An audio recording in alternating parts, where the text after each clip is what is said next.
Hey all, welcome to this week's acquisition report here at the CIOPCC. This week we've only got 5 new additions. I was actually going to wait a little while longer because there is a 6th one showing up sometime today, but the FedEx guy has not gotten here yet with my prune face. So I just figured, what the heck, let's go with these 5 and we'll add prune face to next week's discussion. Let's start out with 2 of them right here.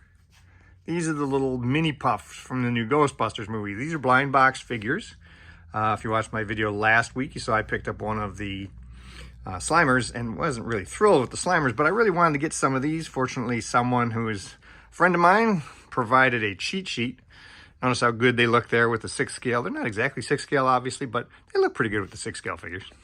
So they provided me a cheat sheet so I could figure out which one of these guys is in which blind box. I may pick up a couple more. I think there's 6 total of the little mini puffs that you can get. So I might pick up a couple more of them. They're cute. $8 a piece, pretty expensive for a PVC figure, but you know, what are you going to do? Actually, we're going to swing around this way because the next 2 are NECA. One of them is Nas Fatu, who I've been looking forward to for a long time. This is my 5th version of Nas Fatu in the collection. I love the character. We don't get enough versions of him. You will see he's standing right next to the old Mezco version from many, many, many years ago.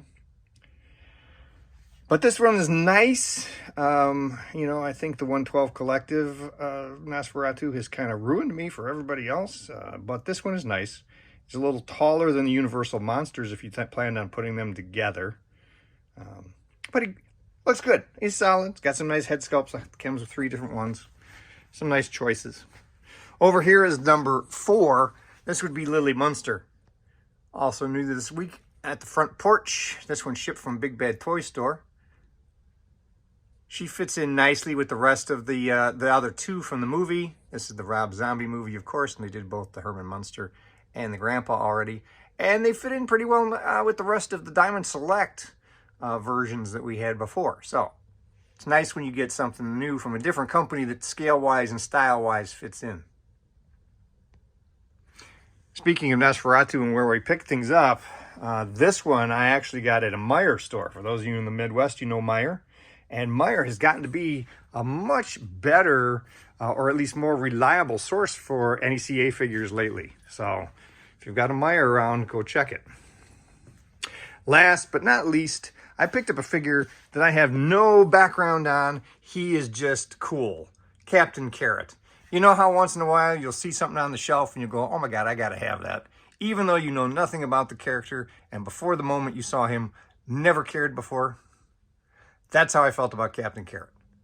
Getting a rabbit in a superhero costume is just too cool. He's a huge figure. As you can see, there's the Suicide Squad figures up to the left there. He's a big figure.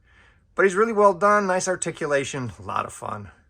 I haven't picked up a lot of McFarlane figures in general out of their new DC run.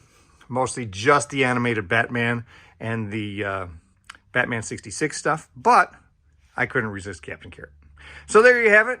5 items this week.